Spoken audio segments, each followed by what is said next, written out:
Okay.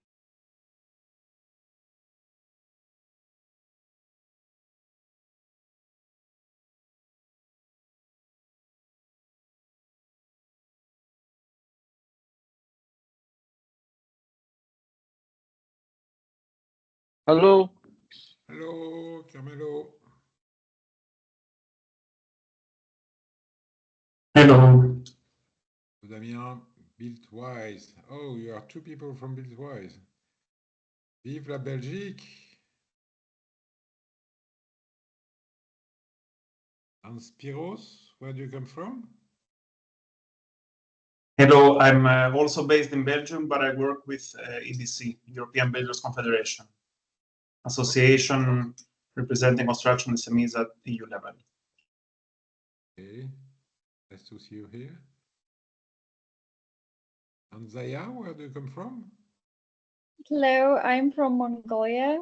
I work at JERS Okay. INGO from Mongolia. But you are in Mongolia now? No. You are in Yes, Ulaanbaatar? I am in Mongolia. Ah, you are in Yes. Ulaanbaatar? Oh my God. Yes, that's great. Yeah, I'm joining from Ulaanbaatar. It's not too hot there? It's actually quite hot these days. Summer has arrived here and it's getting hot. How are you? Okay. So we are, Antoine, Frédéric and I, we are in France. Right, is Okay. we have 36 degrees, and I think in Belgium that's the same, no? Very hard.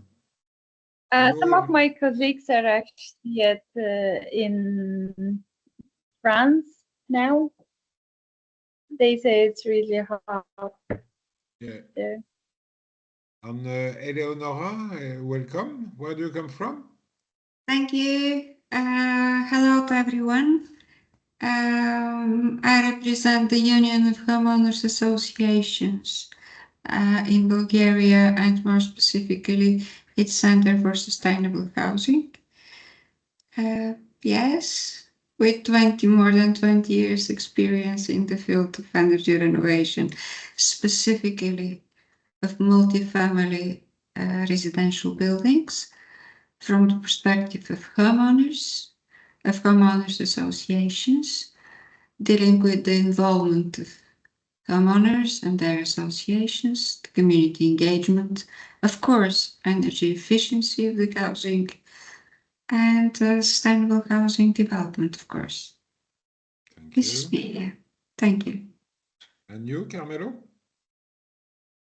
Italy, I suppose?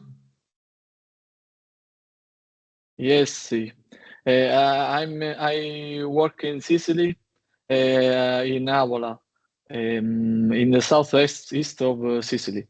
I'm an architect. Okay. So thanks to be here. We'll begin on, normally we are 20 today, so it seems that 50% of the people were just killed by the heat. But anyway, they will join, I hope, in the next minutes. So I am Sébastien Descours from France. I am leading the EU Peers initiative in France. And we were in charge to build some sort of a pathway of education in the different fields of the renovation. So the first three education sessions are centered on the quality of renovation. And we are very happy and very glad to welcome today Antoine Hervé from from Pouget Consultants, and he will explain what it is and what he will speak about today. So Antoine, it's your turn. Go on. Hi everyone, can you hear me well? Thank you. First of all, thank you for giving me the opportunity to get off a bit of rust from my English, and thank you in advance for being patient when I search for words. I will start a very quick presentation, and you'll tell me if you see it well too, so that we are good to go. Let's share this one. Do you see my screen? Thank you. Thank you for nodding. My name is Antoine, Antoine Hervé. Hervé is my last name. I work for a firm called Pouget Consultants, and I'm a member of the FIDEO project, which is in very close relation to EU peers through FIDEO labs and Energy Cities. And today I have the very high pleasure of meeting you all and presenting you the quality of approach we use with the SERAFIN association, which I will describe, and specifically what we call the quality framework, which was co-constructed with several actors, which I will present also. And well, my intention for today is to present to you the way we built this quality framework, what it relies on, how it works, gives you a bit of the history of this framework, and give you some examples of how it translates into operational practices, and maybe how it could be translated or transposed into different contexts given your country or region. You might be under different insurance specifications, making that maybe this framework in itself is directly transposable into your context, or maybe it could need a bit of adaptation. Just a very quick word, and before maybe I get into it, feel free to ask any question you might have. I do have a few interactions into the presentation through a website, a web tool, which I will give you the link to.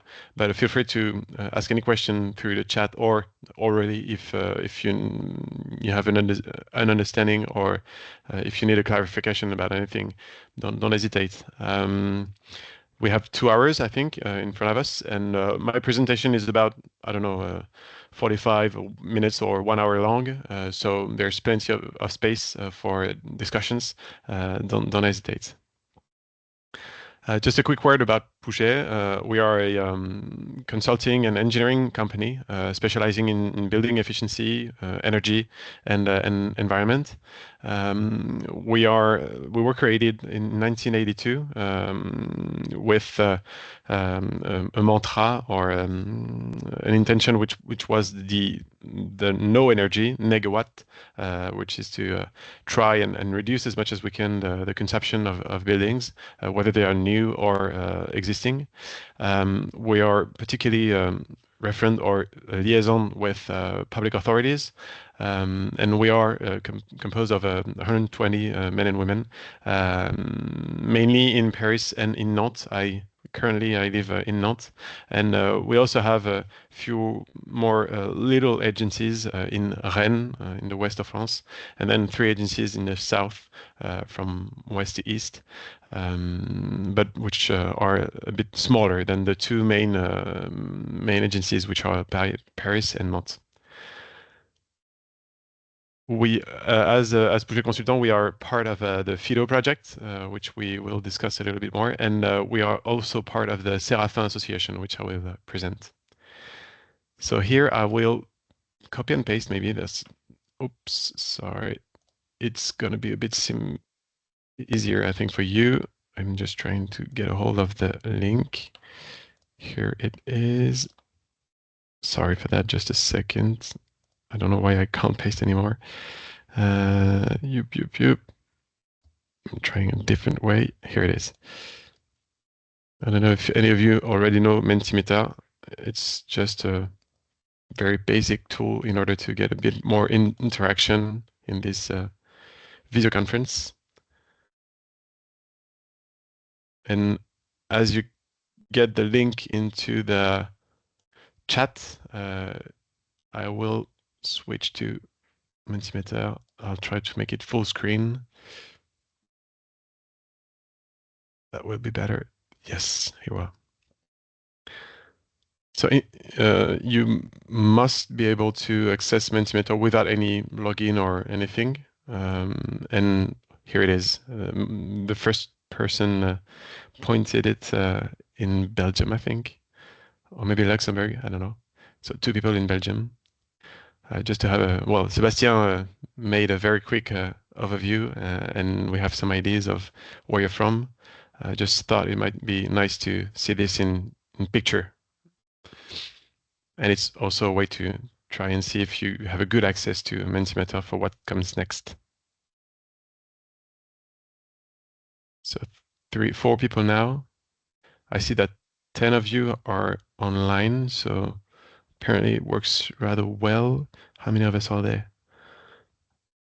I think you are 10 people participating, 10 or 11. So apparently maybe 2 of you don't have access yet. Don't hesitate to raise your hand if you need help. And here we start to see a good coverage of Europe. Nice to see this. So apparently 10 of you have access. Only 7 of you, well, 11 of you now. 7 of you responded. Does it work for you? Do you have issues using Mentimeter?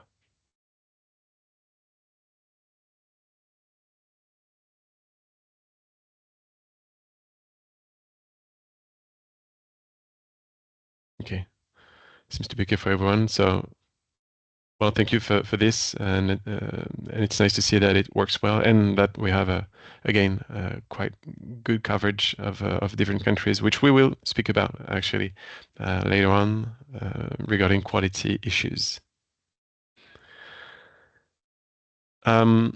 Normally, your screen on Mentimeter should have changed, and you must see a screen inviting you to give us your expectations and/or questions about this meeting, if you have any. I know I didn't present anything yet, but that's actually the idea. I wanted to be sure that what are your expectations, sorry, and what might be your questions at this point, and try and see which are the ones which we are going to address and which ones we might not address today, but maybe later on. Maybe I give you a bit of time to try and think about it. You can give up to 3 responses, I think, per person.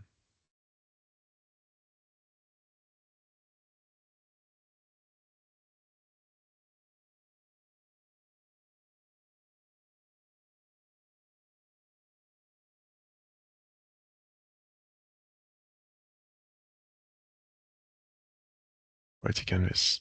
Yes.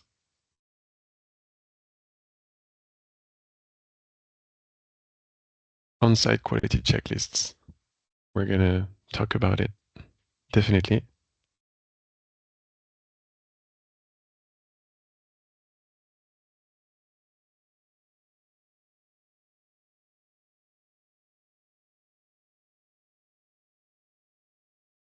And regarding the second one here, we're actually going to speak about, indeed, Pouget experience and how we transposed it within the SERAFIN association in relation with other actors, which we are going to describe. On-site quality control procedures in other OSS. Okay. About the other OSS, we are going to present the 5 current French OSS and how they work indeed. For today, I don't have any concrete operational example of non-French OSS.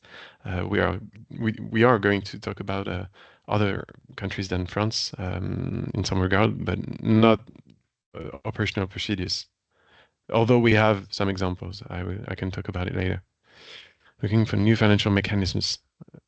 That is definitely the purpose here, and maybe we will not focus on this specifically.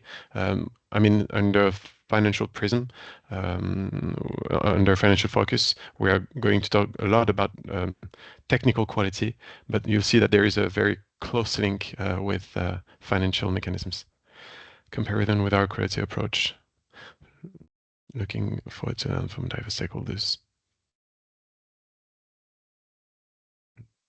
So good set of services and who have to pay them. Owners, partners, that's interesting. And I think also we are going to maybe mention it, maybe not dive into detail, but there is that's also a question for the FIDEO project to know who pays what about this whole service that we are building, and know our approach. We're definitely going to talk about this a lot. Some economics hub from EU to open RSS and good practices. Okay, well, thank you very much. That's rich. How to renovate heritage buildings. This I could do another 2 hours without any problem. And there's a lot of work led here in France about this. In this very particular session, we will not talk a lot about this topic here. Maybe just a very little about some technical specificalities they might have. But with pleasure, if you want later on to develop this subject very specifically, we do have a few things to say about this. Well, thank you very much. If I can just sum it up, there are a bunch of questions about quality check, quality canvas, quality control, and everything. This will be the very center of our discussion. Then there is a topic about financial relations with this quality mechanisms. This also will be mentioned, maybe not described in a very detailed manner. The main reason for that is that you have a whole session planned with Stéphanie Flachet. I think it's the third session. This one is the first. Then you have a second one with Frédéric, whom I see here in the video, and about about quality 2 and about step renovation, renovation step by step. And then you have a third session with Stéphanie, who will dive into details about the link between what we are talking today and the financial mechanisms associated with it. But still, I'm going to talk a bit about it because it's very intertwined. Well, thank you for all of this. I hope we're going to respond to all these questions.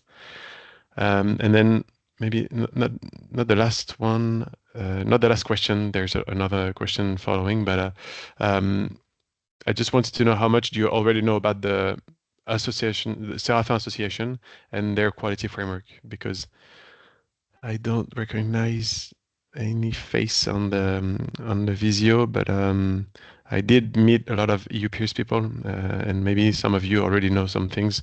I can go a bit faster, but if you are a majority of knowing nothing about this, I will maybe take time to put the context and describe things a little. So you're at least 2 people knowing nothing about SERAFIN. I will not take too long on this, just the bare necessities for you to understand the links between things.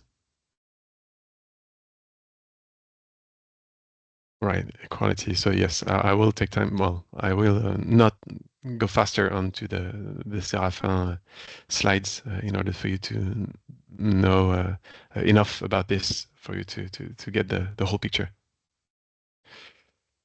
And then two last questions, just in order to get ready. Sorry, just turning off the phone. Oop. There it is. How much do you think bad quality or non-quality costs the French renovation market per year in billions of euros in terms of turnover? Just a quick estimation. Right in the middle. Yes, that's between 0 and 20 billion euros of turnover.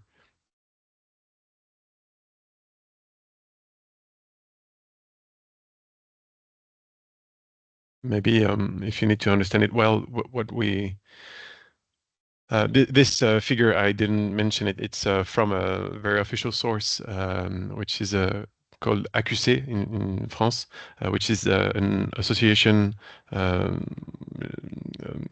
historically funded by insurance companies, and which is now the public authority, French public authority about quality in construction.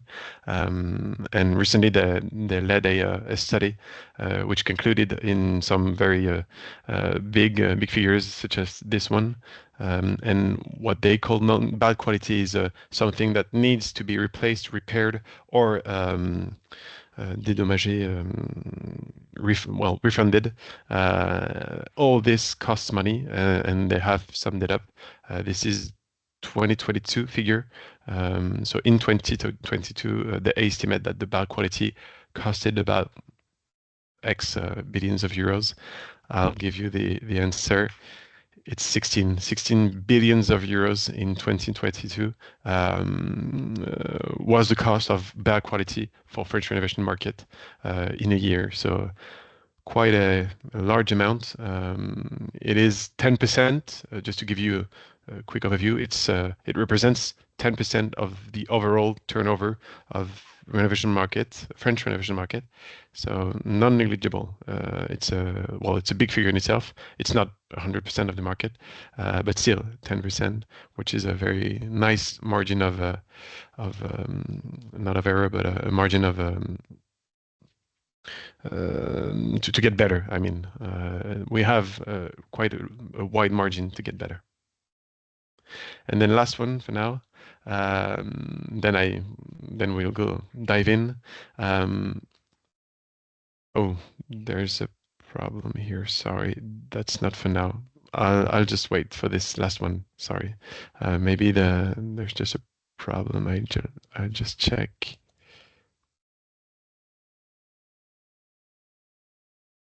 Oops. Oh yes, there's a problem here. Just a second. I'll correct this on the spot.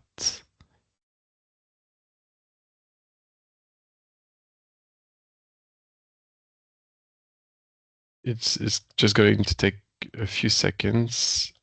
It's the content of the question which was not the right one for a reason I can't explain.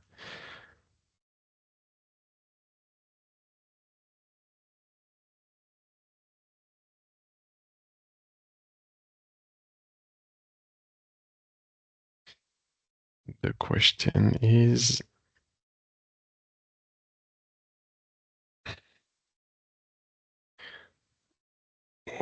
I'm sorry, there's a little issue with Mentimeter.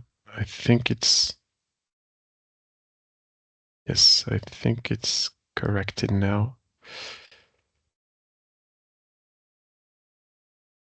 Oh, there it is. Do you still see Mentimeter and this question? What portion of companies do you think can measure their quality? Oh, there's a bit problem here, but do you see this one? Yeah. Okay, thank you. So here, yep, the question is, well, what portion in percentage do you think, how many companies in France consider they can measure their own quality?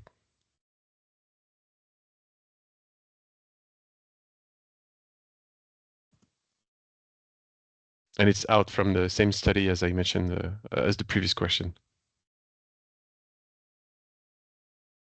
Okay, I see you're 7 and you're around the good number, the right response. Yes, it's 20%. 20% of French companies consider that they can measure their quality. Well, they declare, 20% of them declare they can measure it. So in reality, maybe the ones that can actually measure their quality might be a bit lower, and not to be a bad mouth, but it is very probable that actually less than 20% can actually and efficiently measure their quality. But still, 80% of them think they cannot even measure their quality, which is a very big figure already. So yeah, mainly you were in the right area. So congrats, and that will help us dive into the very heart of the subject. Oops. And let's go again. Do you see again the PowerPoint presentation? Thank you. So yes, as you can see, the two results here, the damage of non-quality is like the tip of the iceberg. There's a there are very well-known non-quality, but there are many non-qualities that we do not even see and we don't get the sense of. And apparently, this amount represents a very big portion of issues which are not addressed today, and which can represent a very large margin of I missed this word. Sorry. Getting better, especially when we think that damage and non-quality are sources of social issues such as hardship, conflicts, health risks. So that is a real big a big issue which we need to address in order to fix those social issues. It's also an environmental issues because the French ADEME, the French energy authority, tells us that the repairs to repair those non-quality issues, they are responsible for 50% of the construction waste in France, which is a very high amount. So if you address the non-quality issue in the same time, you address half of the environmental issue of construction waste. So that is a very big figure, and it reinforced the intention we have to address this thing, which is non-quality. And then it's also a sector issue because it causes partly because it's a loss of attractiveness, both to customers and in terms of jobs for the companies. So definitely an issue we need to and we want to address. Not even talking about the risk it represents for financiers, which is one of the issues we want to tackle also, and which we're going to discuss in more detail. Just a bit of context. We're going to talk about many projects, many actors, and particularly we're going to talk about EU peers, of course, FIDEO and SERAFIN.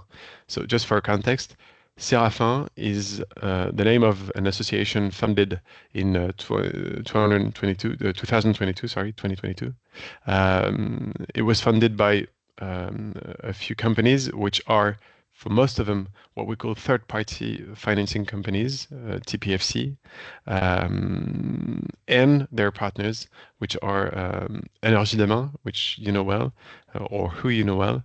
At that time, it was specifically Françoise Refaber and Sébastien here in the session were part of this company and partner of the SERAFIN Association, Pouget Consultants, and FIDEO, which is a French association responsible for the main label, the main certification for retrofits in France.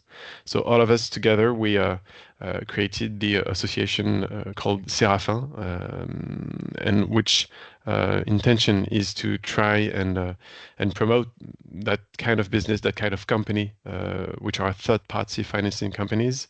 Why is that? Those companies were created 10 years ago for the oldest, and they have a very which, if you don't know it already, they have a very specific possibility.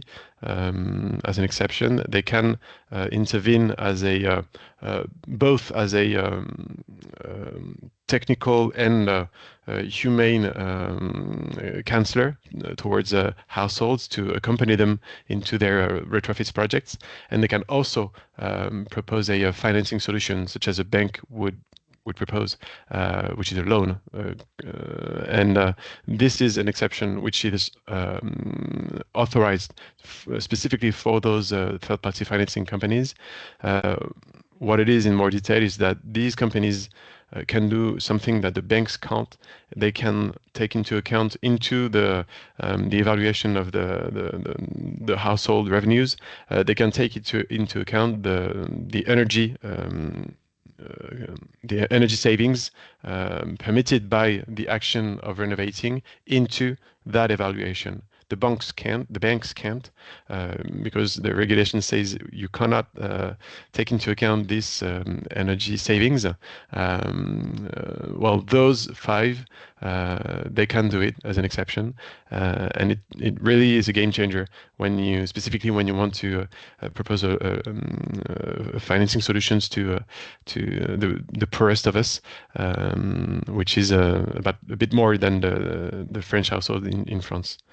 So those 5 companies have a very specific way of working, and the goal of the association SERAFIN is to try and reinforce them and make it possible that we replicate this kind of business and link them with traditional banks through a nationwide bank, which we will talk about just right after. So this is for Association SERAFIN. Just a quick word about the Orphée project, which was the first interaction between those actors and EU peers. Orphée project, I will talk a lot about it later, was funded by the EU, Horizon 2020, and was a 4 years project which had the same intention as I just said about the Association SERAFIN, and actually Association SERAFIN is the output of the Orphée, one of the outputs of the Orphée project. So in the beginning there was the Orphée project, began in 2020, and it gave birth to Association SERAFIN, which now tends to continue those actions in the future. A quick word now about FIDEO. FIDEO, if you maybe you know it already, but FIDEO is the code name for the project which responds to a French call for projects, which aims at well, that's written on here, which aims at expanding the market of high performance renovations, and specifically what they want to do is create a specific kind of service which gathers real performance guarantee and a digital platform making the link between what we call the operators, the counselors, the ones accompanying the households, so which link them to the financiers, multiple financiers, so banks, third-party financing companies, and maybe other financiers. That's the goal of this digital platform. So FIDEO responds to that call for project with the aim of developing a real performance guarantee, which we are going to talk a lot about, and a digital platform which allows to make links between those operational operators and financiers. And it's in the very continuity of our works led through Orphée and Association SERAFIN. You will see that in more detail. Is it okay for you so far with those different projects and actors? Yeah, thank you. I see nods, so I continue. I will develop a little bit more what we call the SERAFIN reference system, or the SERAFIN reference framework. In French, it's referentiel SERAFIN. I don't really know what's the best translation into English, but the idea is that it's a quality framework. You'll see that in more detail, and it's it's developed by the SERAFIN Association. So just a quick overview of this framework, which is in the center here, and how it was built. This framework, first of all, is built upon existing approaches, namely 60 different schemes, different approaches, which were existing, French and international schemes. What we started by doing is that the intention was to create a quality approach, which would help us manage the risk of renovation works in order to get better insurance, get better financings. And the way to do that, we thought the best way to do that was to not recreate another quality approach, but to build upon the existing ones. So what we did with the first thing we did a very wide benchmark of existing approaches, French and international, as I said, and we tried and made the best synthesis of those existing approaches. Here I put a few logos which might not be very well known from you because most of them are French logos, French companies, French associations, French stuff.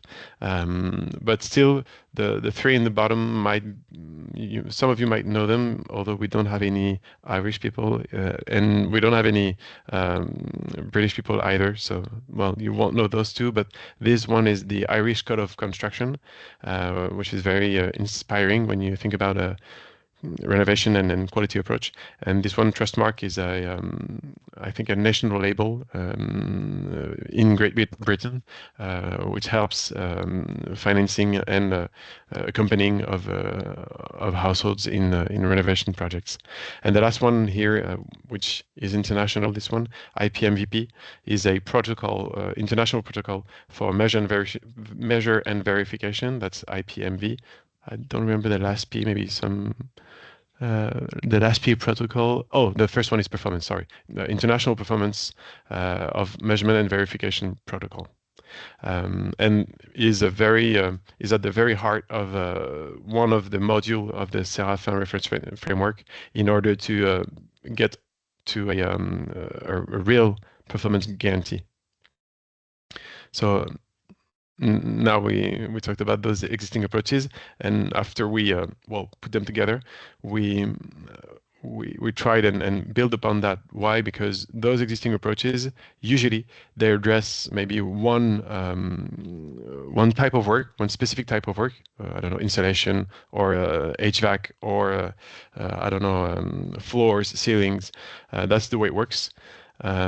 Or they address a specific time of the project. For example, I don't know the English word for that one, but that time of the project at the end when you check that everything is set in place in the correct way. We call it reception. That might be commissioning in English. So some of those approaches specify into that timing. So what we did is try and articulate all those approaches in order to get the full cycle of life of a project from the first contact from the household all the way through the project up until 3 years after the end of the works, 3 years of just household using the new house, the new renovated home. That's the whole cycle life of our project, and we articulated those approaches in order to get first base, and then we built upon that to add some controls when we thought that was needed. That's how we built the SERAFIN business reference framework. In order to make it simple, the reference framework from the Association SERAFIN is made of two big modules. One which is a contractual framework. I won't go into detail today about this one. I will detail the second one, which is a quality and compliance approach, which is itself composed of sub-modules. The first one is a project control framework, and the second one is a framework which is for finance process controls. It's a framework made of finance process controls. As I said, those two are very intertwined, and because we are specifically looking at that kind of business, which are the third-party financing companies, we wanted to have a control onto the very technical things, the project control framework, and onto the financial things through the framework financing process controls. This quality and compliance approach sets a set of rules, of controls through those two frameworks, which are in continuous improvement. And then a second submodule of the quality and compliance approach is what we call the permanent control. The two frameworks are the set of rules which are imposed to those businesses, and then there is a verification which is made based upon those rules in order to ensure that everyone is well following the rules or applying the rules in a correct way. This permanent control is allowed via the what we call the FIDEO platform, which is a digital tool aiming at gathering every data coming out of the controls, the outputs of those controls, gather that data and set off some alarms if anything goes wrong or if control is not completed, where it should have been completed. That permanent control is automated and is made so that it can alert the people using the framework. No any authority, just the people applying it, so that there's no mistake. Well, the least mistake possible, and it's very just an alerting. Yes, just an alerting setting.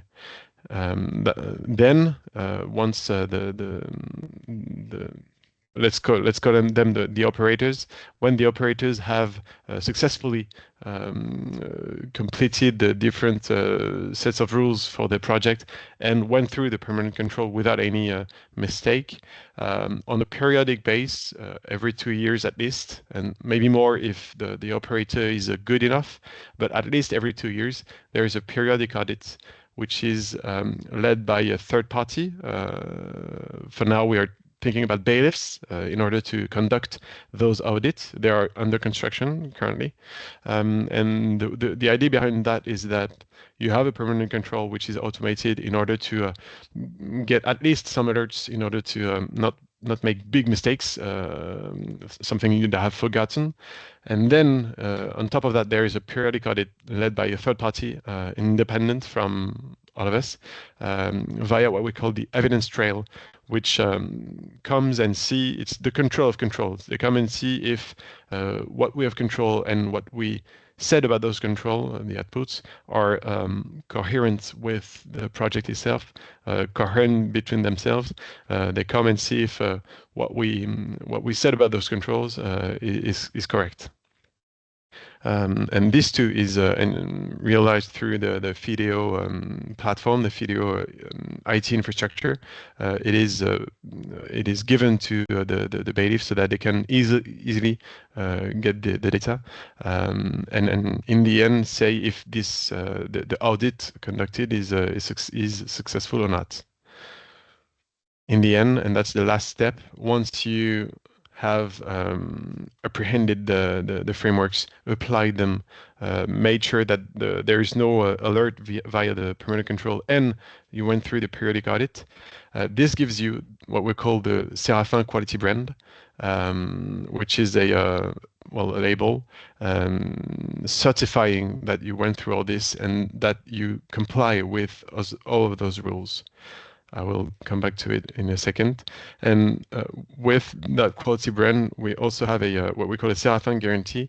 The idea here is that we want to build this brand so that it corresponds to an insurance guarantee destined to the households in order to give them the proof that their project is in good quality and have the possibility to be covered if there is any problem related to that renovation, which would be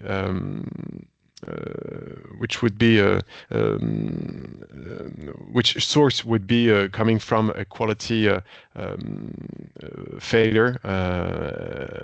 Then if it's a quality failure in the end, and the operator has the quality brand and that guarantee, well then the household is repaired and reimbursed, so that they don't have to support the consequence of the non-conformity or the problem they had with their renovation. just make a quick stop here to make sure it's. Do you have any question at that point? I see that there are some reaction in the chat. Mongolia is not on the map. Sorry, Sébastien. Indeed, I should have expanded it. How do we measure quality? Yes, I will describe this just right after. And I see that in Slovenia you have such a quality label.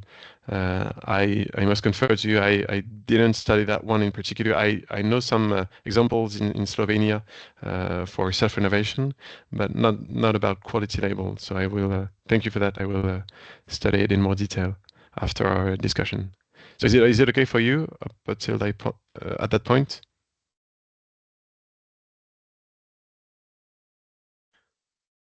I think it's never talking, but your mic is off. I know, I'm sorry. I think No that problem. it is okay. I'm just Okay. wonder to ask if you have some metrics to measure this quality, or you will, because time to time I'm not hearing you very well. I'm sorry. No problem. Do we have metrics to measure the quality? Yes, we have.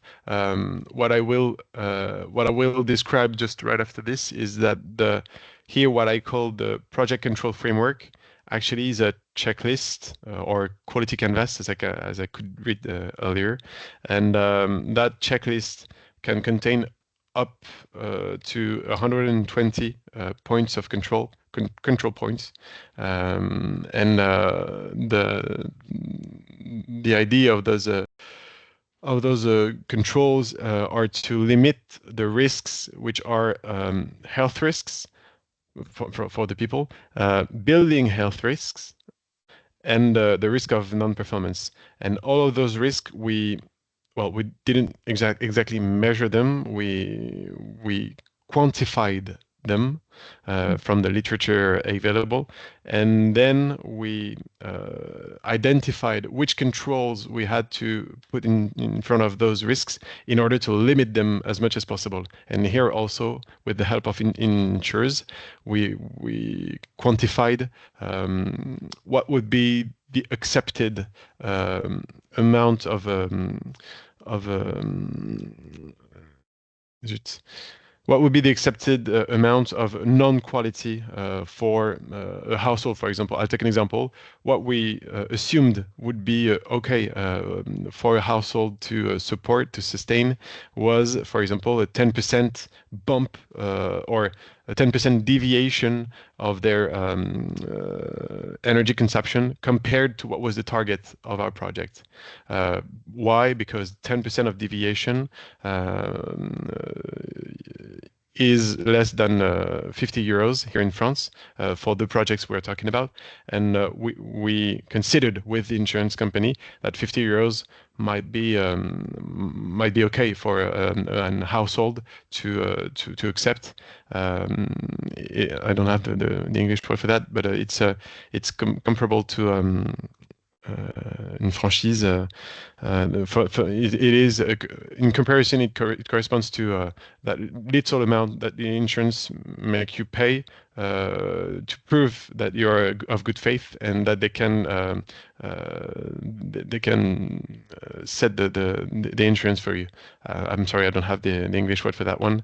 I will search for it, but still, we quantified a few things, a few levels above which the insurance works and is applied to the project for the household, and under which we don't set the guarantee. We don't use the guarantee because we consider that it's okay at that point. So I don't know if it answers the question. We quantified a few things, but we didn't measure everything. We measure performance, energy performance, but not everything. But you are measuring like the implementation, the workers, or you measure the completely process of the renovation? So from the project to the implementation. We don't measure the work. The measure we apply here is not towards the workers. I'm trying to think of an example. We don't really measure what the workers do. We try and set set a set of rules which ask them, did you do this? Did you do that? Yes or no? It's very binary. It's not, you know, a quantity. But you measure like investors, or you measure the architects, the building construction, who is in the process of assessing?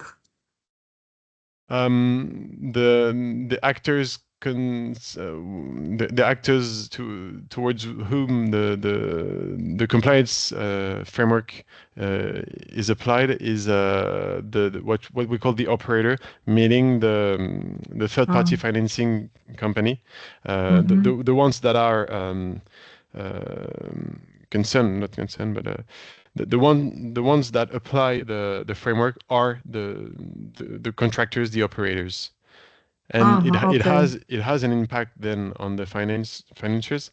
But the ones that are applying the framework are just the contractors, the operators. Okay, thanks.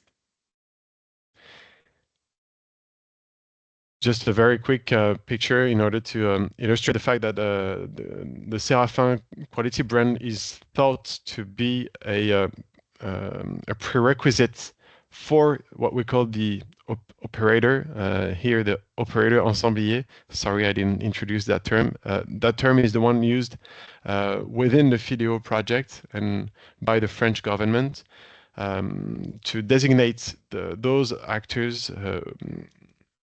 who are at the same time proposing a technical, financial support to the household, and the financial options for the households, the loans and the other financial products. This is the term we use in order to designate those very specific actors who can do both technical things and financial things. Operator ensemblier, which would be an assembler in English because it's derived from the industry sector.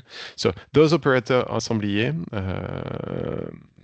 The whole idea behind FIDEO is to build and create a bank specifically designed for renovation projects, and specifically designed in order to take into account what I said earlier, the energy gain of consumption into the evaluation process.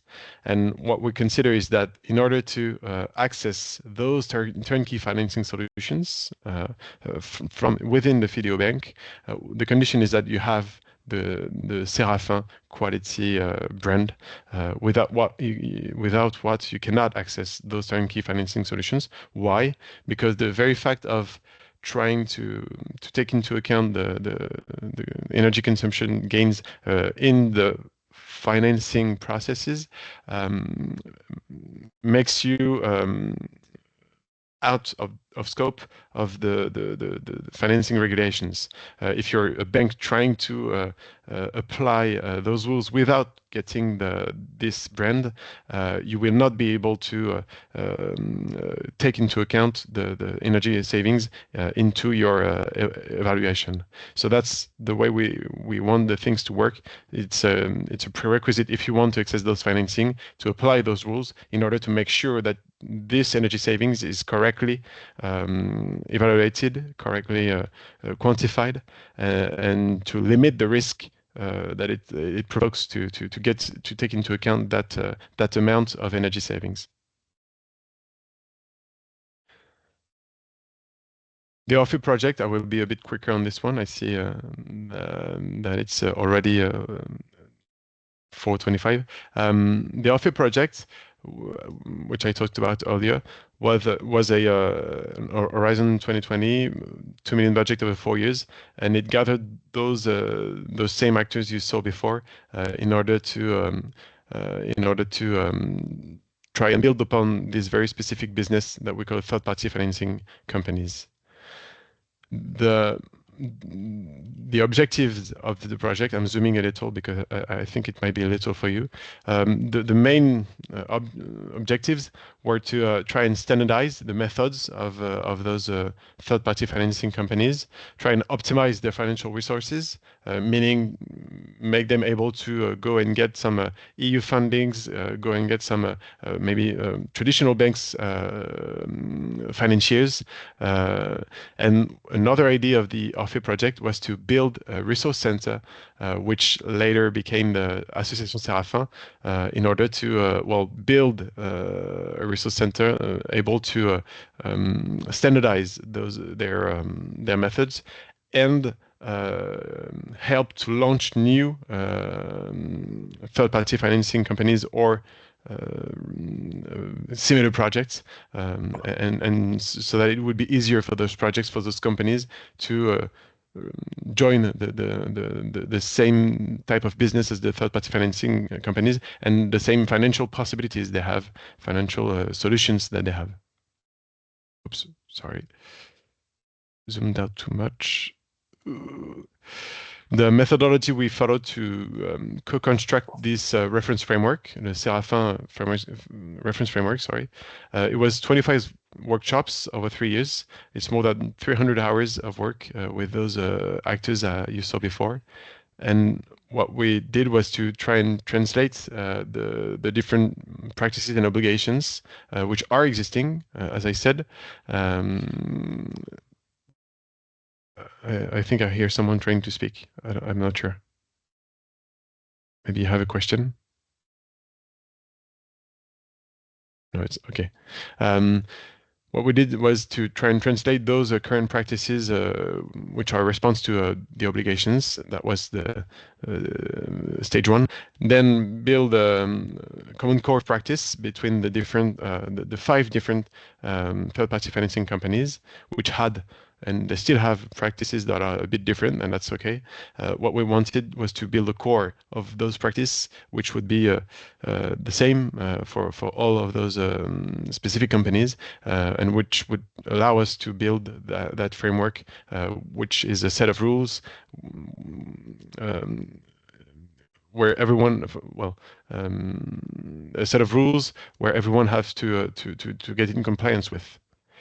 And then in the end, once we had done that, we supplemented those frameworks with inputs from what we called quality experts in order to go a little bit further, namely to be able to go up until a real guarantee, a real performance guarantee, which is very specific things that the third-party financing companies are not capable of doing, were not capable of doing up until now, thanks to the FIDEO project.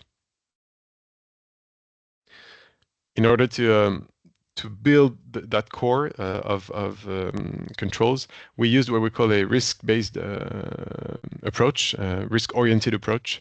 What we did, as I said, is we identified the different risks related to the renovation process, a renovation project. We selected 3, which we considered to be the main one and the one that we really want to limit when thinking about financing those kind of projects. Those 3 risks were, as I said, one of them was not translated, sorry. The energy performance, the risk of lack of energy performance, we should say. Second risk is, maybe the main one, is human health. And then this one did not translate very well at all. It's what we call building health. I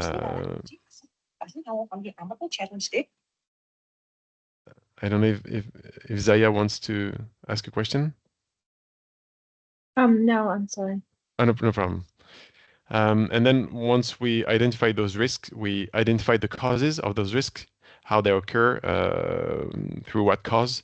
And then in the end, we qualified, maybe not quantified, but qualified those causes regarding their frequency and their scope, or maybe their impact, the level of impact, whether they are common or rare, and whether there are minor impact or it's not review at all, sorry, it's critical. Here it's critical. Critical impact, well, whether it's rare, possible, or common, we are in level 1 of risk. That's what it means. Whether when we are in a major impact, and if the frequency is rather rare, we consider it's a level 2 risk, not a level 1. Anyway, that's the way we qualified those risks into that risk-oriented approach. And then, in the end, once we had done all of that, we, in front of each cause, depending on the level of risk, we determined the necessary controls you have to perform in order to limit and manage that risk as much as you can. What the 1 and 2s mean here is that for some controls, you are going to have a level 1 control, which is a mandatory control you cannot bypass, whether than the level 2 controls, which are not mandatory. They can be done or not. They can be done on I'm sorry, I don't have the English word for that one either. Anyway, they can be done on some projects, but not others. That's what the level 2 control mean. And then the last meaning behind that little picture here is that you can see that for one given control, it will happen at some point into the cycle, the life cycle of the project, and other control that will happen a little bit earlier on or later on. That's what this little picture means. We differentiated, we put some controls from the very beginning up until the end of the project when it's needed, but some controls, some risks, if I can say, they only happened at some very specific timings of the life cycle. What I forgot to say, sorry, is that this the whole expertise behind all that was conducted by Pouget Consultants as a work package leader of that whole quality framework, and with the help of Marsh, which is an insurance broker, and gave us their whole insurance expertise and risk expertise in order to define all this and build it so that it could be easily understandable by the insurance companies in order to get that guarantee in the end. I'm going to be a bit quicker on this one. It just says that the SERAFIN framework, it translates what I said in the very beginning. SERAFIN framework relies on different regulations, rules of trades, professional rules, technical notices, business tools. Anyway, it relies on a whole bunch of existing quality approaches. Some of them are mandatory anyway, those are regulations. Some of them are optional, but still we tried and make the best the best synthesis of all this in order to build the framework. And the second thing is, as I said, it's completely transversal. It gathers every aspects of the renovation project, installation, ventilation, and so on. That's the meaning here. And finally, here is a first example. Sorry, I didn't translate it. It's a picture and it's all in French, but I will explain to you the meaning of it. It's an extract of the thing I mentioned earlier, which is the control framework, project control framework. And what it means is this. This is a very true extract of this, which we used with it says FTS here, sorry, it's another translation problem. It means the third-party financing companies. This is what we use with the 5 of them in order to, first of all, list all of the controls we need to put in place in order to limit the risk, as I said. Here you can find the level of control, which is 1 or 2, as I said just before. The 1 being the mandatory ones for any project. You have to do it. There's no negotiation. And the number 2 is, as I said. And then I won't go into more detail about those data here. They just mean what type of cause this control addresses addresses, and at what point in the life cycle of the project it occurs. That's the meaning here. But the core, the heart of this checklist is here. What do you have to do? What do you have to do as an operator in order to control and to limit the risk? That's the list here. So there are 120 of them. And then what we did in order to construct, to build this together with the third-party financing companies, is that we asked them to vote and say how far this specific control is from their day-to-day basis. 1 being it's very close, 3 meaning it's very far from their day-to-day organization, day-to-day practices.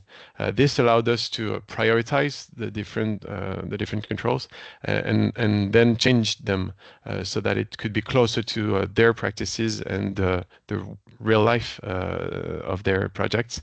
That was just to show you how we conducted those 25 workshops. That's just one example.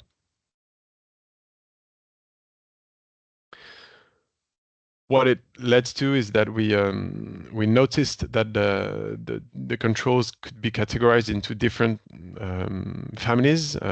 There are some controls that we call conventional. They are already put in place today by any operator, whether they are third-party financing companies or traditional contractors. Those controls are the mandatory ones imposed by regulations and so on. There's a second family which we call the quality plus, meaning those controls are the ones that are put into place by some of the third-party financing companies, maybe not all of them, but some of them, and which we collectively thought to be a good idea in order to go a little bit further onto quality, specifically when you are a third-party financing company who needs to be very, very careful about the energy consumption estimation, so that you don't take too much risk with your financial solution. And then in the end, there's a third family, which we call Performance Plus.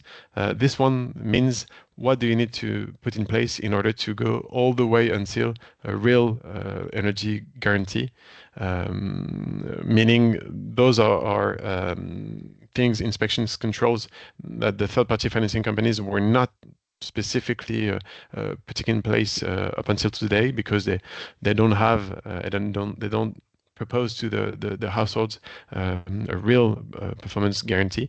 But that's the goal of FIDEO, to go all the way until that. And in order to do that, we designed with the STFs and the input of experts what we should be doing in order to do that. And as an example, I used here what you might know as a commissioning, which is a whole methodology that you can put in place in order to be a little bit more precise regarding performance. The other easy example is PMV, the famous IPMVP, Measure and Verification Protocol. That's what's called here PMV. And here, sorry, it's still the French acronym. AMU means that's a whole group of actions you can put in place in order to, I would say, like, it's not the best word, sorry, but in order to coach the households as to how this equipment works, so that it can get the better out of their equipment. Example, the ventilation system. It's very important when you put one into place into a project to inform the household how this works, how to use it the best way possible, so that it generates the biggest energy gain as possible, and for them to understand well how the house works and how all of the equipment works. That's what we put behind AMU, which is a assistance to a better use management of your system. I just took out some examples, very specific examples of controls which are into the framework. Here is the first one, which title is mandatory technical diagnostics, and what the control says is the following mandatory diagnostics are present, compliant, and complete, and up to date. Those diagnostics are asbestos, lead, termites. They are mandatory as French regulations go. And what we, the way we translated it into the framework is that this control must occur at the first phase of the life cycle of the project, which is called diagnosis. So it must happen very soon in the project. It is mandatory, so it's level 1. Here, sorry, French didn't translate. It's a high level of risk, very high. And it occurs in diagnostic phase. That's the example I took here. But there's also another control you have to put in place in consultation phase, sorry. It doesn't appear here. I just took one example, one control. But in this family, in this subject area of technical diagnostics, there is another control happening in consultation phase. I'm sorry, I forgot to say that those two examples are here to illustrate the 3 different families I mentioned earlier: the conventional, the quality plus, and the performance plus. Here, the mandatory one is really very traditional and put in place by any contractor, not just the third-party financing. Here I called it the business as usual, as to mean it is quality plus, but it is already in place within the third-party financing companies. And the example is air permeability test. It occurs in diagnosis phase, and here what the control says is that the air permeability test doesn't happen here. It's too soon in the project, but before you perform this test, well, there's a list of things that must be pointed at and prepared, and that's the meaning of that control. The list of points to be checked before starting work has been formalized. The main sensitive points are the connection between the external walls and the structure, the joinery, the junction between the frames and the wall, the frames of the windows and the wall, and the different openings that might be present onto the existing walls. Here also some French abbreviations didn't translate well. What it means is that you might have sometimes some air entries that are present initially, which were made for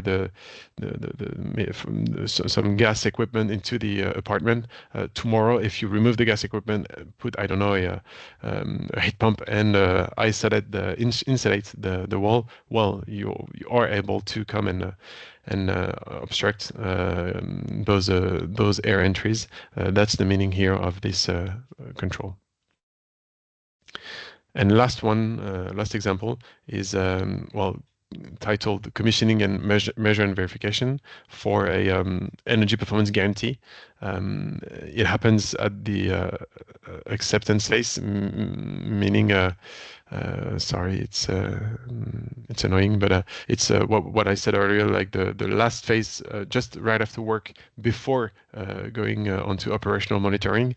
It's the last main check before delivering the renovation, the renovated house. So we call it acceptance. At that point, there is a control associated with commissioning and measure and verification, which is as follows. The operator or maintainer has to at least hand over a set of things to the maintainer. And it is thought out to be compliant with what you have to verify in the previous phases of the renovation project. Here, at the point where you have to verify again that what you designed in the very beginning is still here and coherent with what you designed in the first phase. So that's it for the different examples. And here I had a last one explaining what are the intentions and the plan of action for FIDEO, the FIDEO project. The idea here is to now open the SERAFIN framework, which up until now was primarily destined to the third-party financing companies, but which we want to open now to a wider array of actors, and integrate the real energy guarantee, the guarantee for real energy consumptions in the end. We want to integrate that definitely into the process and into the SERAFIN framework.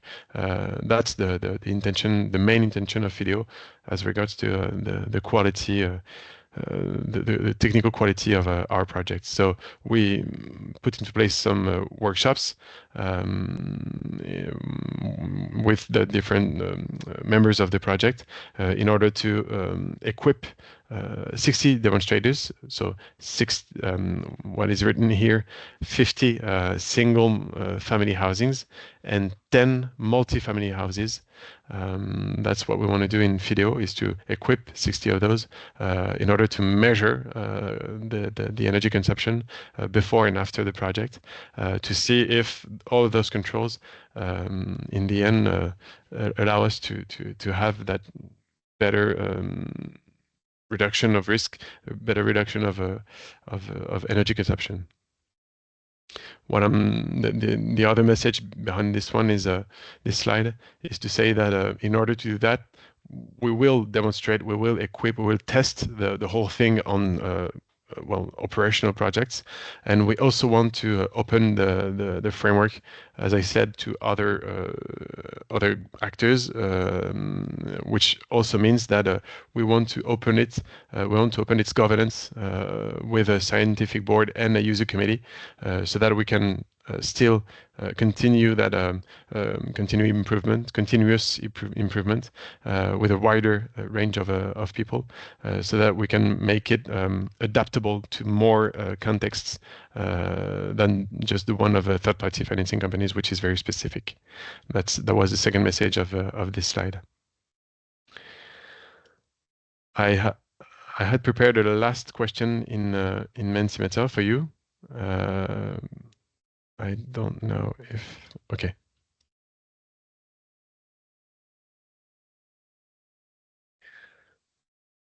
The question is as follows: what is the main quality standard, in your country or region? The one that laid down the rules of the trades, the rules used by insurance companies. I don't know if it's easy to sum up into one word or just a short phrase. But I will take the example of Neva, where the quality label in Slovenia seems to be named ZRMK. I'm sorry, I won't be able to pronounce Snakakavosi. Maybe Neva can pronounce it better than me. Yeah, I think that we don't have like a quality rules by insurance companies. That quality label, it is just like a technical labels. They are criteria for technicals, not for the. It is not the same as you represent in this presentation.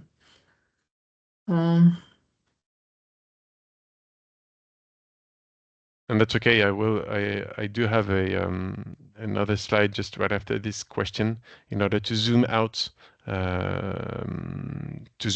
the French context, and try and see how it works in other countries. I didn't have Slovenia as an example prepared, but I think it could be interesting to try and place it in the table I will show you afterwards.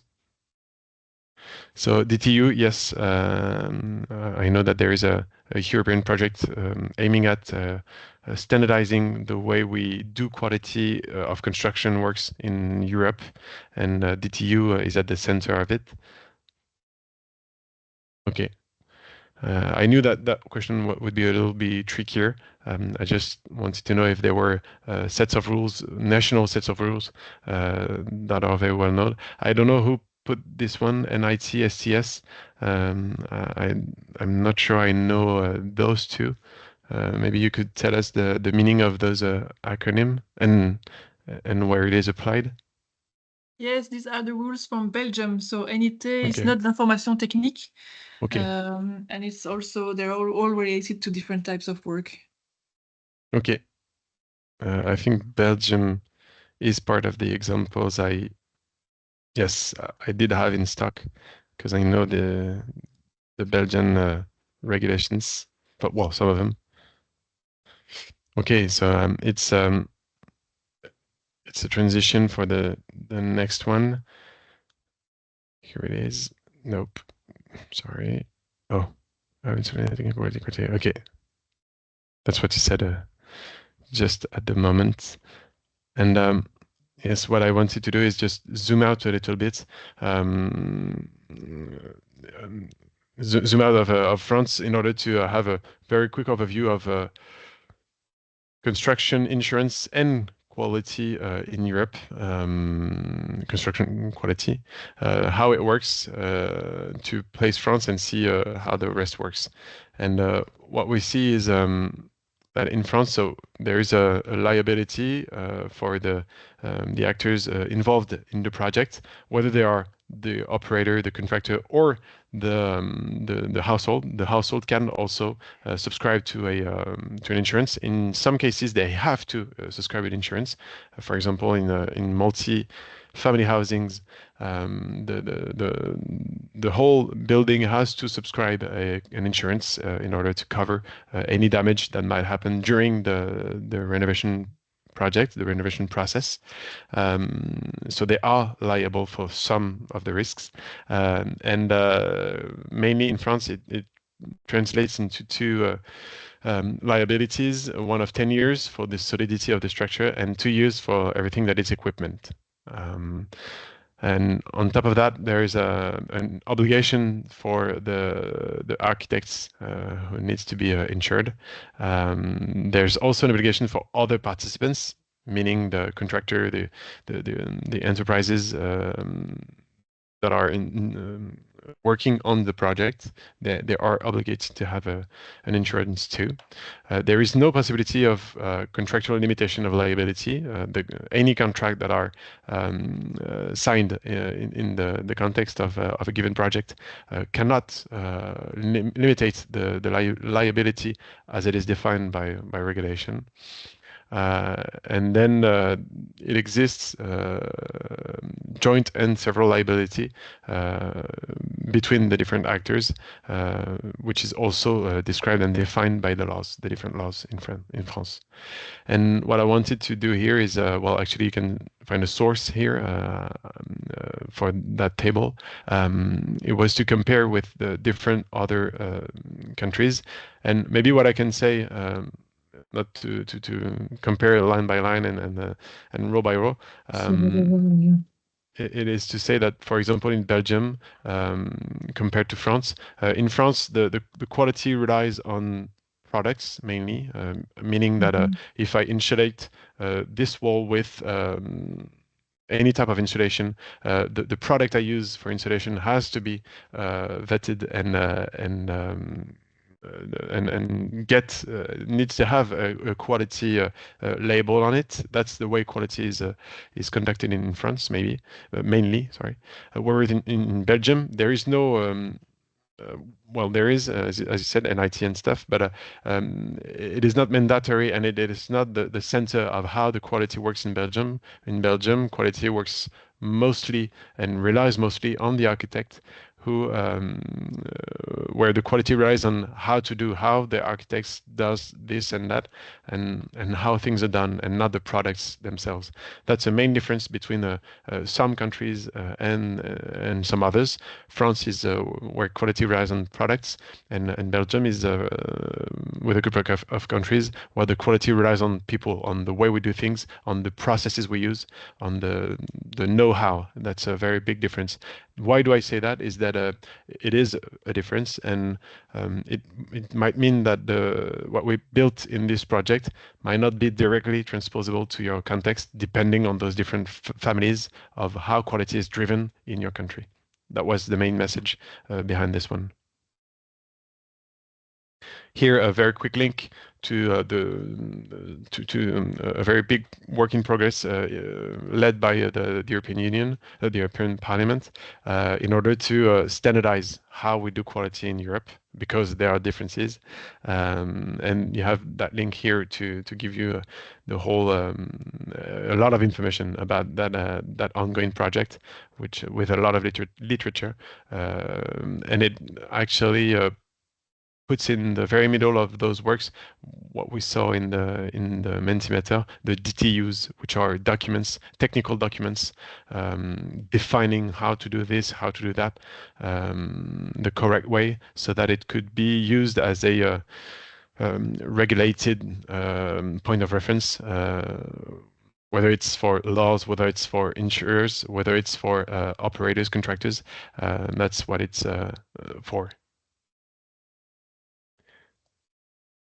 In the end, what I described here is how did we proceed in order to, once we had defined in our project the framework, we, as I said, it was the best synthesis of what the third-party financing companies were doing today, and it also included some things that it don't do already. Maybe some other third-party financing companies are doing, but not everybody. And it also includes some things about performance and commissioning and stuff. And what we did here is try and from that framework, from that standard framework, which in a sense is a kind of target, how do we make it so that it's applied correctly by the third-party financing company? And what we did is for that to work, we started by inventorying the existing controls within the given third-party financing companies, because they already had control in place. They didn't wait for this project, of course. And some of those controls are actually mandatory. So we just summed them up, listed them, described them, and made sure that they were taken into account. Here, just a quick example of how we did. We took the same points of controls. I'm just checking. Oh, I have low battery. I'm sorry. I hope it won't cut. I think I do have a problem. Yes, I'm sorry. I hope it won't cut suddenly. How we did, we took the same the same controls as we saw earlier, and we asked them, well, for your company, how is it done? Who does what? With what document? With what tool? And we used it in order to see how everything's done. Where are the grays area, the gray areas, which needed to be supplemented, and we did this for each of the 5 third-party financing companies. The idea here was to accompany them in the appropriation of this framework, and actually what it also permitted.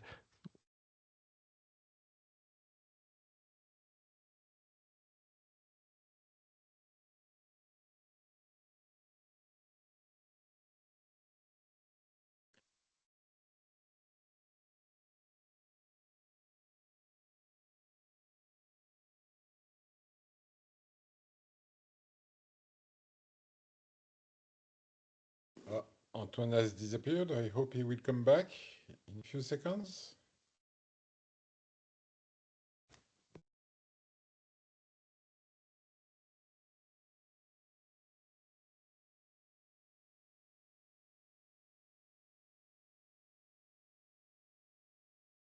Do you have any comments at this stage? Frédéric, do you want to perhaps to use this opportunity to present the next session of formation about quality? So you will be the speaker? Yes, with pleasure. I note that Florence has a question. Maybe we can take the question before I explain what's going to happen for the next station. Yes, thank you, Frédéric. I was very interested by the quality framework that Arthur just presented, and I wanted to know how we can maybe try to use it on our project. How does that work? Should we send an email to Arthur, or what is not Arthur, sorry, Antoine. Okay. Should we send him an email, or what's do you know the procedure to have it? So, yes, you can write to him, and you can also write directly to us, and we will organize that with him. I mean, that's a consortium which is included in SERAFIN, so we are closely working together. So Antoine is back. Antoine, you disappeared. I'm really sorry about this. So Florence, so we did use this time for two things. So first, to introduce Frédéric for the next session.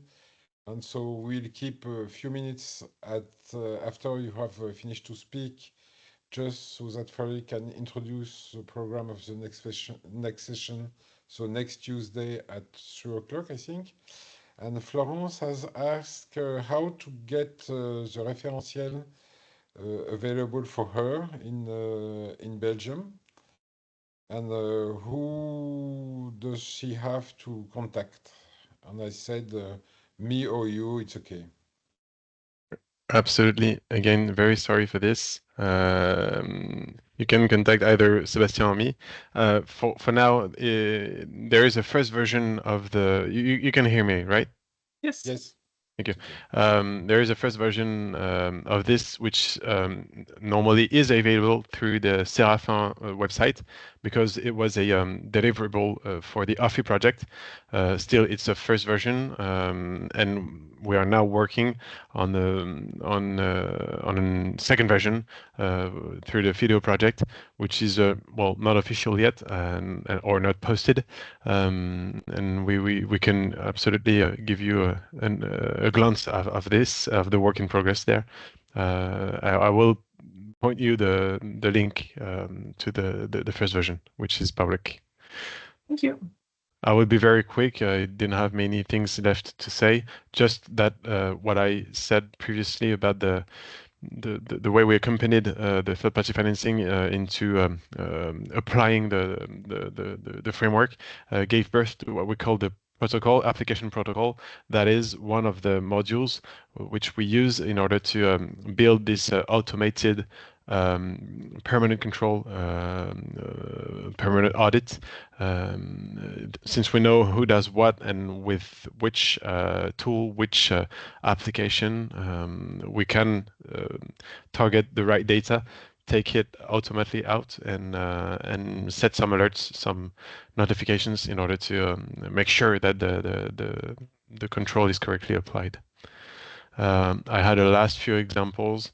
How can we make it operational? Through the project, we built some booklets, and the idea here was to have the core, the heart of it is the framework of controls, but we also created a few documents in order to help the people the people using this framework to use it in a friendly manner. That's an example of a booklet that we built through the project in order to make it easier to hear. The example is external installation of a wall. Depending on which case, you might need to, it might be recommended or mandatory to verify this or that. And here on the, sorry again. It's annoying here.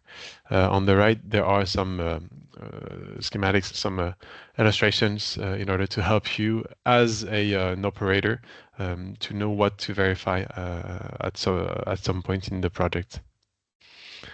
And lastly, just a very quick example of how some of the third-party financing companies used what we did together in order to train their workers, their consultants, operators, into controlling the quality. Here, for example, on the Acroterre. So I definitely don't know this one in English, but the top of a the top of a wall with the liaison to the flat the flat ceiling, how to verify this and that on that very specific junction. This is an example of how Octave, which is one of the 5 third-party financing companies, used all of that material in order to train their workers. So yes, that's definitely the last example of how to make it operational within the third-party financing companies. That was the last slide I had made for today. Thank you very much for your listening. And if you have some more question, we can answer it. And then Frédéric will tell us a little bit more about the next session.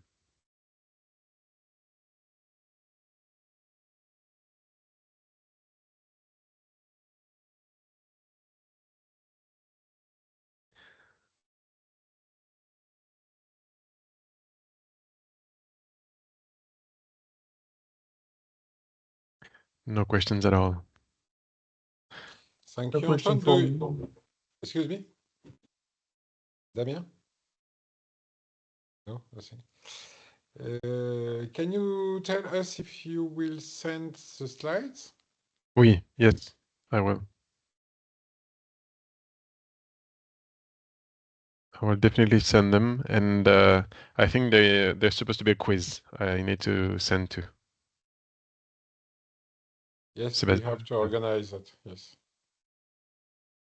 I prepared a set of questions, but I need to put them in I don't know, a Google form or something in order to send it in a smart way. Yeah. So to everybody, you will receive either you have in there or not. You will receive the transcription. I mean the recording of this session, plus the slide of Antoine through the EU peers communication teams. So in the next days, next week, I hope so. So Frédéric, what can you tell us about your next intervention? Yes, for the next intervention. So who are you first? Yes, I'm Frédéric Roignan. I'm working for Doremi, a French company dealing with the efficiency in buildings. We are born from the year 2007.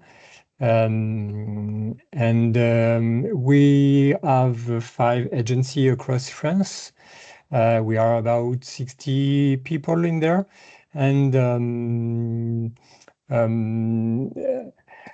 for me, I am specialized in coordination and in training, so that I will show you the Doremi experience on how we manage quality in building renovation. We will discuss on how we take the subject of renovation step by step, based on example.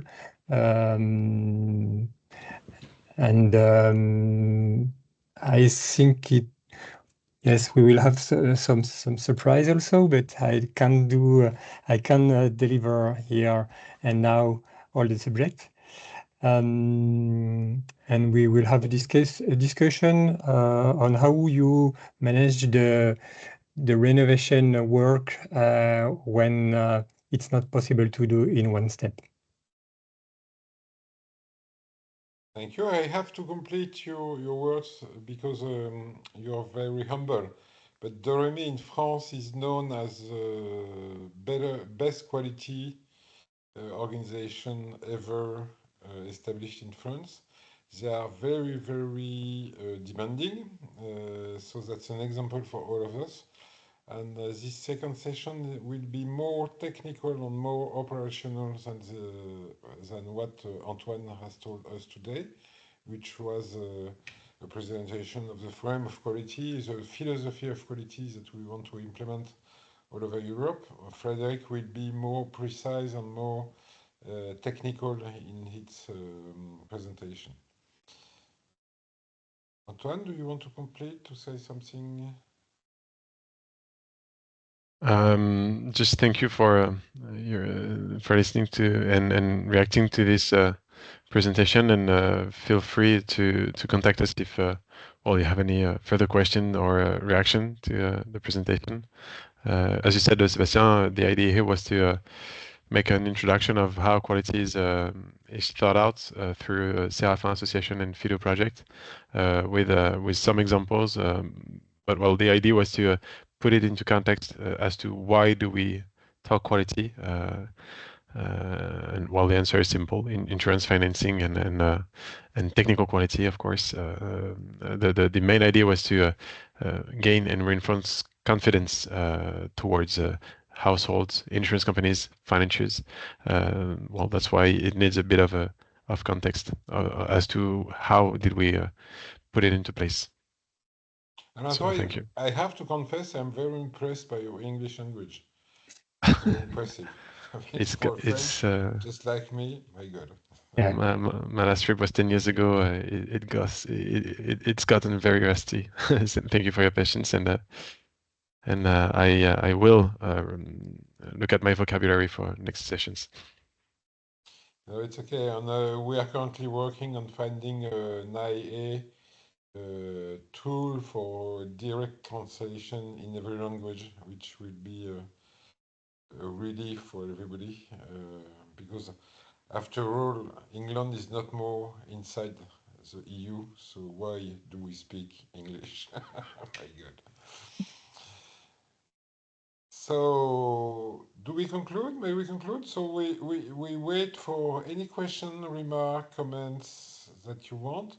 You were the happy few first attendance to this EU peers cycle, and we hope to retrieve you in so next week on Tuesday at 3 o'clock, I think, p.m. and have a nice day. Thank you, everybody. Thank you. Ciao. Bye-bye. Antoine, Take care. Oui. See you next week. Thank you. Bye, thank you. Bye. Thank you. Bye. Bye Bye. bye. Thank you. Antoine? Ouais. Good. Et mon chéri, t'as vraiment un anglais d'enfer, hein? Écoute, il y a quand même certains mots basiques sur lesquels j'ai buté. Attends. J'ai pris la pression du coup. Non, aucun souci. On t'a perdu, je crois, Sébastien. Ah, excuse-moi, j'ai disparu. Oui, Ouais, non. ton accent, il est génial. Moi, j'ai pu tout comprendre sans même te regarder. C'était top. Bon, on en a eu 11, c'est ça? Si j'ai bien compté, Ouais. puisqu'il y en a un qui est parti, un autre qui est entré. Sur C'est les ça. 20 qui étaient prévus, donc ça fait 50% de chute au dernier moment, c'est quand même beaucoup. Qu'est-ce qu'on peut dire d'autre? Je sais pas. Frédéric, qu'est-ce que t'en as pensé? Ben moi j'ai bien aimé la partie Mentimeters. Enfin, vraiment c'est les petits outils qui donnent du plus et c'était très bien mené. C'est pas évident hein, d'avoir un si long temps d'intervention, je trouve. Et puis en plus le sujet, alors je connais pas du tout le niveau de connaissance de nos partenaires là du dispositif, mais c'est quand même pas non plus un sujet forcément toujours simple. Donc c'est quand même une gageure d'arriver à faire des choses claires et qui puissent un petit peu embarquer les personnes. Moi-même, je suis pas un spécialiste de la question, hein, je vous le confesse, sans trop de honte, mais du coup j'étais content aussi d'apprendre un certain nombre de choses. Euh, Oui, il et est trop voilà. fort, Antoine. Oui, voilà. Et puis effectivement, moi je te rejoins, Sébastien. Enfin, l'anglais que tu, même si tu penses il a un petit peu baissé, mais c'est vraiment un super point pour faciliter, et puis pour rendre les choses à l'aise sans que. Enfin voilà, ça permet à tout le monde de se détendre et puis de suivre. On est un peu comme à la maison, on se laisse guider et puis tout va bien, quoi. Donc c'est appréciable. Merci, Voilà. merci de vos retours. Ce que ce que je note moi là en sortie, c'est j'avais déjà, enfin cette présentation, peut-être pas exactement sous ce format-là, mais en tout cas ces éléments-là, je les ai déjà présentés plusieurs fois et c'est vrai qu'en en français, je les couvre en 45 minutes, 1 heure. Et là, je me Ouais. suis rendu compte que j'avais pas voulu préparer, j'avais certains comment dire, éléments de discours tout près que voilà, ça s'est peut-être senti, où j'avais sujet verbe complément pour que ce soit le plus limpide, fluide possible. D'autres moins, parce que je voulais que ça reste naturel. Et je me rends compte que j'ai quand même, il y a plusieurs sujets tout bêtes sur lesquels je bute. Et mis bout à bout, et ben, ça fait qu'une heure, ça devient ça c'est un peu chiant. Mais ouais, je voulais essayer de rendre la chose interactive, parce que mine de, il y a pas mal de sujets à couvrir. Et peut-être trop. Mais en tout cas, parce que ce que je m'étais mis comme intention, Sébastien, parce donc on l'avait rebouclé avec Frédéric et on s'était accordé pour avoir une continuité, on va dire, et une articulation entre nos interventions, c'était de se dire que j'introduisais effectivement avec cet esprit de c'est moins opérationnel, on n'est pas sur un exemple projet et comment est-ce qu'on met en place, c'était de se dire comment est-ce qu'en tant que OSS justement et à plusieurs OSS, on se met ensemble pour co-construire et parvenir à quelque chose qui soit opérationnel homogène à plusieurs quoi. Ce qui nous semblait intéressant de mettre en lumière là à l'issue d'Orphée et de Séraphin. Donc ouais, c'est un peu au détriment de l'opérationnel et du coup en anglais ça oblige à encore plus d'abstraction quoi, mais en tout cas c'est aussi pour ça que je voulais Mentimeter. J'avais d'ailleurs prévu une autre interaction, mais bon avec le timing ça me semblait faire trop. Je voulais essayer de faire en sorte que ce soit un échange quoi, plus qu'un truc 100% descendant. Bon, on n'est pas complètement parvenu, mais Ouais, c'est pas forcément évident à faire de l'interactif sur ces sujets quand même. Ou alors il faudra beaucoup mieux connaître en fait l'état initial de l'auditoire. chacun, quoi. Mm. On le connaît pas, c'est compliqué. Et toi, Frédéric, comment tu prévois dans ton intervention la semaine prochaine? Bah, écoute, pour l'instant, c'est pas complètement bouclé, mais vraiment, moi, ce que j'ai envie de dire, c'est comment est-ce que Dorémy, on a construit un écosystème pour se donner des moyens d'aller justement vers cette qualité et d'accompagner un petit peu les différents partenaires au cours d'un projet, que ce soit les artisans, les personnes chez Dorémy qui accompagnent les artisans, et aussi comment est-ce qu'on accompagne les ménages. Et puis après, une fois qu'on a décrit cet écosystème, prendre un projet donc de rénovation par étape, en sachant qu'on n'a pas un recul dingue encore sur cette question-là, parce que ça prend du temps forcément, de regarder comment on fait, donc de montrer aussi un petit peu quelques outils qu'on utilise et comment on mobilise les équipes d'Orémy autour de ces projets. Et les résultats, la satisfaction des ménages, on a au moins quelques études qui nous permettent de mesurer à la fois la performance et la satisfaction des ménages sur la proposition initiale de rénovation. Et puis,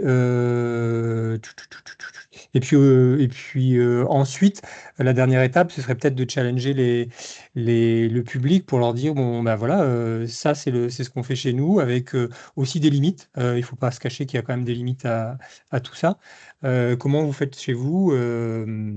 Voilà, pour lancer peut-être une petite discussion, en sachant que j'ai envie de circonscrire ça à un temps pas trop long, parce que ça peut partir un peu dans tous les sens. Mais la question, elle reste aussi comment aller les chercher plutôt qu'ils soient passifs à écouter ce que j'ai à raconter. Donc voilà un petit peu, hein, globalement, tout n'est pas encore mis en musique, mais c'est un petit peu les idées que j'ai dans un coin. Ok. Je pense tu vois, là, on a fait qu'1 heure et demie, donc on a un peu de marge sur Ouais, l'interaction. ok. Donc, si jamais tu as des idées d'interaction, moi je suis très très mauvais là-dedans, donc Ouais, je sais pas faire. Si tu as des idées, n'hésite pas à les pousser. ouais, C'est vrai que le multiméter d'Antoine, là, ça permettait d'impliquer un peu les gens, ne oui, serait-ce que où est-ce qu'ils sont et tout, c'était pas mal. oui, oui. Et c'est rien, mais je dois avouer que moi je sais pas faire, quoi. Ouais. C'est ma limite perso. Ah, le gros avantage, tu connaissais déjà Sébastien Mentimeter ou... Bon, je sais pas si c'était celui-là que j'avais employé, mais Ok. en plus, il n'y a même pas besoin de déclarer qui on est, donc c'est direct, Ouais, on c'est répond ça. Je trouve directement. que le gros avantage de celui-ci par rapport à d'autres, parce que j'en ai utilisé un paquet d'autres, c'est qu'il est vraiment hyper simple, tant pour ceux comment dire, qui l'utilisent, enfin l'assistance, quoi, que pour celui qui le crée. Enfin, c'est vraiment assez simple d'usage. J'ai pas utilisé 5% de ce que ça permet de faire, parce que ça te permet de faire bien l'autre truc.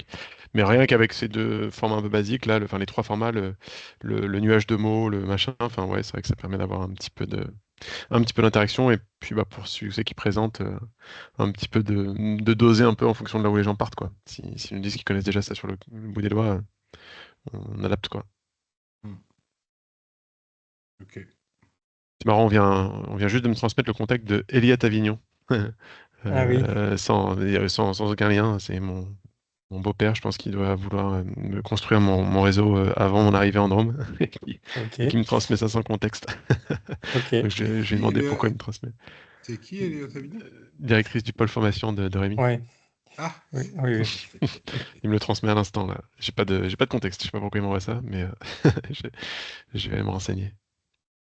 Mais tu sais, de temps en temps, on reçoit des trucs sur Facebook que c'est juste pas possible que ça arrive. Merde, j'ai oublié de couper l'enregistrement. Chut.